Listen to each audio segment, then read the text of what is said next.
اوپر ہو جاتا ہے ہلکا سا.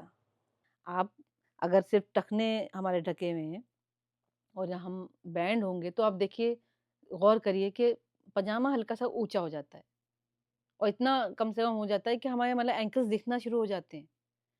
تو رکوع میں جب اینکلز دکھ رہے ہیں، ہمارے ٹخنے دکھ رہے ہیں اور ہم نے 3 تسبیحات پڑھ لیں تو پھر نماز ہوئی کہاں ہماری؟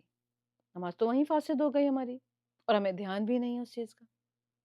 میں نے بہت میں آنکھوں دیکھی بتا رہی ہوں، مطلب بہت لوگوں کو دیکھا ہے میں نے ایسے.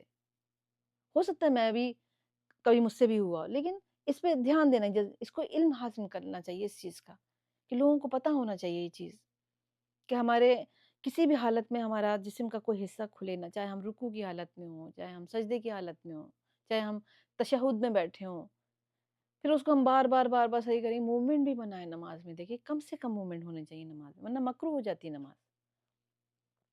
نماز ایسی ہونی چاہیے، دیکھیے اگر ہم موومنٹ کر رہے ہیں تو کوئی اگر ہمیں دیکھے تو یہ سمجھے گا کہ شاید یہ نماز نہیں پڑھ رہے. نماز ایسی ہونی چاہیے کہ سامنے والے کو لگے کہ یہ نماز پڑھ رہا ہے. موومنٹ ہوں گے تو پتہ ہی نہیں چلے گا نماز ہے کیا، ہم ایسے ہی کھڑے ہیں. تو ہمیں پہلے دھیان دینا ہے ان سب چیزوں پہ، فوکس کرنا ہے. تو اس کے لیے کیا ہے، دیکھیں یا تو باٹم لمبا پہنے اتنا کہ آپ کا پاجامہ جو ہے وہ ایڑی کے نیچے تھوڑا سا ہو جائے. اس میں کوئی شرم کی بات نہیں. نماز کو صحیح کرنا ہے نا ہمیں، تو تھوڑا سا اس کو کھینچ لیں کہ آپ بے فکر ہو کے نماز پڑھیں. اور اس سے سب سے بہتر، سب سے بیسٹ بات کیا ہے کہ آپ ساکس پہن لیں نیچے سے. وہ سب سے بہتر ہے کہ آپ کو بے فکر ہو کے نماز پڑھیں گے، آپ کو ڈسٹربنس نہیں ہوگا پھر نماز میں. سب سے اچھا کیا ہے، ساکس پہن لیں تاکہ آپ کے اگر پاجامہ اوپر بھی جاتا ہے تھوڑا تو آپ کو فرق نہیں پڑے. کوئی بات نہیں، نیچے سے ساکس ہیں، ہے نا. تو یہ ہمیں کرنا ہے. دیکھیے ایک حدیث ہے سنن ابو داؤد کی، رسول اللہ صلی اللہ علیہ وسلم فرماتے ہیں کہ اللہ کسی بالغ عورت کی نماز اوڑھنے کے بغیر قبول نہیں کرتا. مطلب اگر کوئی بچی 13-14 سال کی عمر میں بالغ ہو جاتی ہے نا، تو بغیر اوڑھنے کے بغیر اس کی نماز قبول نہیں ہوگی. اوڑھنے ان دا سینس مطلب کوئی چادر یا کوئی دوپٹہ بڑا یا پھر کوئی اسکارف لے لیں، اٹس کالڈ اوڑھنی، ہے نا. تو اس کو کہتے ہیں اس کے بغیر نماز قبول نہیں کرے گا. دیکھیے 2 کپڑے ہمارے ہوتے ہیں شلوار قمیض، ایک تیسرا کپڑا کیا ہوتا ہے اوپر جو ہم اوڑھتے ہیں وہ ہونا ضروری، جس سے ہمارے ہاتھ، ہماری گردن، ہمارے کان، ہے نا، ہمارے بال پورے وہ کور ہو جاتے ہیں. وہ ہونا ضروری، اس کے بغیر اللہ تعالیٰ قبول نہیں کریں گے نماز. عورتوں کے لیے ہے. اور مردوں کے لیے کیا بتایا ہے، ناف سے لے کے گھٹنوں تک، یعنی گھٹنے کور ہونے چاہیے. ناف یعنی نیول، یہاں سے لے کے جو کاف ہوتی ہے نا اس کا اپر پارٹ، وہاں تک مردوں کو کور کرنا ضروری ہے، کم سے کم اتنا نماز کی حالت میں. تو اس کے علاوہ اگر تھوڑا سا کھل جائے گا تو نماز نہیں ہوگی پھر. اور بہت سے مرد تو اتنے لمبے کپڑے پہن لیتے ہیں کہ مطلب ٹخنے بھی ان کے ڈھکے رہتے ہیں، تب بھی نماز نہیں ہوگی. ٹخنوں کا کھولنا نماز کی حالت میں، عام حالت میں مطلب ٹخنوں کا کھولنا ضروری ہے، واجب ہے، نہ کہ نماز میں نماز ہی قبول نہیں ہوگی. بہت سخت وعید ہے. صحیح مسلم کی حدیث ہے، رسول اللہ صلی اللہ علیہ وسلم فرماتے ہیں جو شخص یہ کام کرتا ہوگا آخرت کے دن اللہ تعالیٰ اس کو دیکھیں گے بھی نہیں، اس پہ کوئی رحمت نہیں ہوگی، اس کی مغفرت نہیں ہوگی، اس کے اوپر بہت سخت عذاب ہوگا. چھوٹی بات نہیں ہے ٹخنے ڈھکنا. اور آج کل تو الٹا ہی معاملہ چل رہا ہے، عورتیں ٹخنے کھول رہی ہیں، مرد ٹخنے ڈھک رہے ہیں.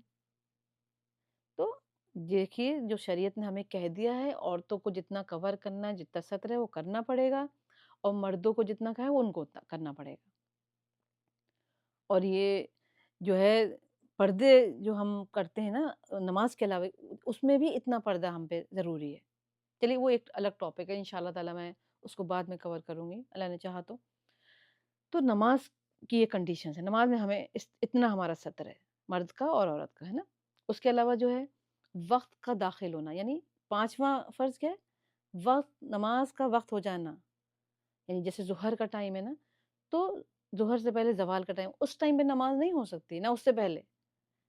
جب کسی نماز کا ٹائم ہو جاتا ہے نا، جب نماز اسٹارٹ ہوتی ہے، نماز نہ وقت سے پہلے ہوتی ہے نہ وقت کے بعد ہوتی ہے. جو ٹائم لائن دے دی ہے رسول اللہ صلی اللہ علیہ وسلم نے، اتنے بیچ میں ہمیں نماز کو ادا کر لینا ہے. مردوں کے لیے مسجد ہے اور عورتوں کے لیے گھر میں اول وقت نماز پڑھیں. اول وقت بہتر یہی ہے۔ ہاں اگر کسی کی کوئی مجبوری رہی یا کوئی باہر گیا ہے، گھر لیٹ لیٹ پہنچا ہے، تو وہ وقت سے پہلے پہلے لیکن نماز کو ادا کر دے۔ تو وقت کا یہ حساب ہے۔ اس کے علاوہ اس کے بعد جو ہے، جو چھٹا نمبر ہے فرض کا، وہ ہے قبلے کی طرف رخ ہونا۔ قبلے کی طرف یعنی جو ہمارے خانہ کعبہ ہے نا، جب ہم نماز کو کھڑے ہوں تو ادھر رخ کر لیں ہم اپنا، کہیں بھی ہوں، ہم سفر میں ہوں اگر، تو آج کل تو کتنی آسانیاں ہیں، دیکھیے ایپس چل گئی ہیں ایسی، ان کو ڈاؤن لوڈ کریں، اس میں آپ قبلے کا رخ معلوم کر سکتے ہیں آرام سے۔ لیکن ایپ جو ہے وہ ایسی ہونی چاہیے جو جس پہ ہم یقین کریں، اعتبار کریں، ایسی ایپ ہونی چاہیے جو صحیح بتا رہی ہے۔ کبھی کبھی کوئی ایپ جو ہوتی ہیں وہ غلط بتاتی ہیں، ایک بار ہمارے ساتھ بھی ہوا، ہم سفر پر تھے، تو وہاں پر جب ایپ میں ہم نے نماز کا ٹائم آیا، ایپ میں دیکھا تو غلط بتا رہی تھی وہ، پھر دوسری ایپ ڈاؤن لوڈ کری، کسی طرح سے ہمیں مطلب اندازہ ہو گیا غلط ہے یہ، پھر دوسری ایپ ڈاؤن لوڈ کری، پھر اس میں پتہ چلا ہمیں کہ نماز کا رخ ادھر ہے، پھر ہم نے ادا کری نماز۔ ایسے ہی ایپس کو ایک مطلب ڈبل چیک کے لیے آپ 2 ایپ رکھیں اپنے کیونکہ نماز بہت اہم چیز ہے، ہمیں سمجھنا پڑے گا اس چیز کو۔ نماز کے لیے مطلب ہلکا مت لیں، ہر چیز کی پریپریشن ہوتی ہے نا، ایسی نماز کی بھی ہر پریپریشن کرنی چاہیے ہمیں۔ دیکھیے قبلے کی طرف جو رخ ہونا ہے، اس پہ بھی اللہ تعالیٰ نے ایک آیت مطلب اتاری ہے، سورہ بقرہ کی آیت نمبر 44، کہ جب ہم نماز کی لیے جائیں، ہے نا، دنیا میں کہیں بھی ہوں، جب ہمارا نماز کا ارادہ ہو، نماز پڑھنے لگیں، تو اپنا رخ قبلے کی طرف پھیر لیں۔ قرآن میں بھی آیت ہے اس کے اوپر۔ اگر قبلے سے ہٹ کے نماز پڑھیں گے نا، دیکھیے تھوڑا بہت 19-20 کا فرق پڑ سکتا ہے، لیکن اگر ہم باقاعدہ پورے ہٹ گئے، 45 ڈگری سے زیادہ ہو گئے، تو ہم نماز پھر ہماری نہیں قبول ہوگی، دہرانی پڑے گی وہ نماز ہمیں۔ تو اس کا ہمیں دھیان رکھنا ہے۔ پھر ہے لاسٹ جو نماز کا 7واں پوائنٹ ہے، 7واں فرض ہے، وہ ہے نیت کرنا۔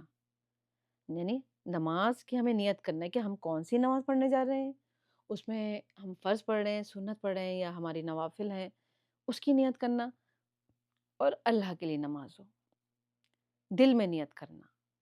کوئی زبان سے بھی اگر کہنا چاہتا ہے کہہ سکتا ہے، اس میں کوئی پرابلم نہیں، اپنے دل کے اطمینان کے لیے، لیکن اصل نیت جو ہوتی ہے وہ دل میں ہوتی ہے۔ تو دل میں ہمیں نیت کرنا ہے، ہم ظہر کی نماز پڑھ رہے ہیں، اس کے 4 فرض پڑھ رہے ہیں، یا عصر کی پڑھ رہے ہیں نا، جو بھی نماز ہم پڑھ رہے ہیں اس کا ذہن میں رکھنا، دل میں رکھنا، اور فرض پڑھ رہے ہیں یا سنت اس کا ذہن میں رکھنا، اور پھر اللہ کے لیے نماز ہو، صرف خالص اللہ کے لیے۔ دیکھیے اکثر ایسا ہوتا ہے کہ اگر 2-4 لوگ بیٹھے، ہمیں ایسی جگہ نماز پڑھنی پڑ گئی نا، تو ہماری آٹومیٹکلی نماز نا تھوڑی سی سلو ہو جاتی ہے، مطلب بہتر ہو جاتی ہے، جو ہم تنہائی میں پڑھتے ہیں نا اس سے بہتر ہو جاتی ہے۔ غور کر کے دیکھیں کبھی کہ لوگ بیٹھے ہیں تو وہ نماز قبول نہیں ہوگی پھر لوگوں کے لیے۔ اس سے اچھا طریقہ کیا ہے، جس وقت سب بیٹھے ہوں نا اس وقت تھوڑی سی نماز فاسٹ کر دیں، بلکہ الٹا کریں، تاکہ نماز میں احتیاط رکھنی ہے نا ہمیں، فاسٹ کریں تھوڑی سی نماز کو، پھر اور تنہائی میں جب ہو تو نماز کو بہت بہتر پڑھیں، اچھا پڑھیں۔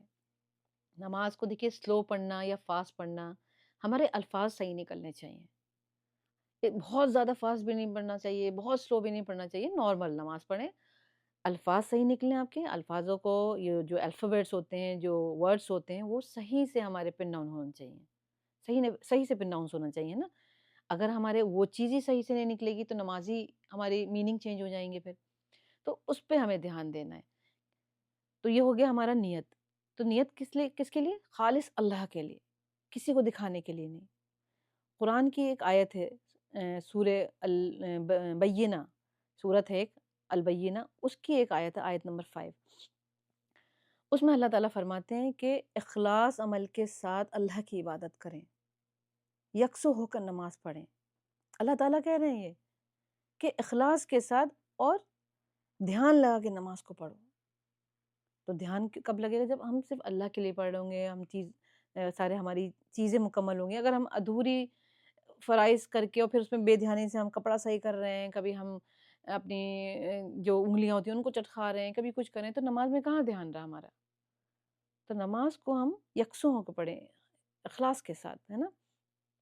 اس پہ ایک حدیث بھی ہے، رسول اللہ صلی اللہ علیہ وسلم فرماتے ہیں، صحیح بخاری کی حدیث ہے، اس کا مفہوم ہے کہ عمل کا دار و مدار نیتوں پر ہے۔ جو ہم عمل کرتے ہیں نا، وہ نیت کے حساب سے ہونے چاہیے۔ ہماری جو نیت ہے نا اس حساب سے اللہ تعالیٰ فیصلہ کریں گے آخرت کے دن ہمارا. جو ہمارا انٹینشن ہوتا ہے نا اس کے اوپر ججمنٹ ہوگا کہ ہمارا انٹینشن کیا تھا کسی کام کا. جو بھی کام کر رہے ہوں اگر ہمارا انٹینشن صرف اللہ کے لیے ہے تو اس میں دیکھیے ہمارا ثواب بڑھنے کے چانسز ہیں. تو ہماری ہر نیت جو ہے چاہے ہم دنیا کا بھی کوئی کام کر رہے ہیں اس میں نیت کر لیں کہ میرا اللہ خوش ہوگا اس چیز سے, میرا رب خوش ہوگا, اللہ سبحانہ تعالیٰ سے خوش ہوں گے تو ہمارا ثواب بڑھ جائے گا اس میں. تو نیت خالص صرف اللہ کے لیے ہونی چاہیے, یہ بتانا میرا مقصد ہے. تو آج ہمارے جو ہیں ماشاءاللہ سارے فرائض جو نماز سے پہلے کے ہیں وہ کمپلیٹ ہو گئے ہیں, اور جو نماز کے اندر کے فرائض ہیں انشاءاللہ تعالیٰ وہ میں نیکسٹ پارٹ میں کنٹینیو کروں گی. جزاک اللہ خیر. السلام علیکم.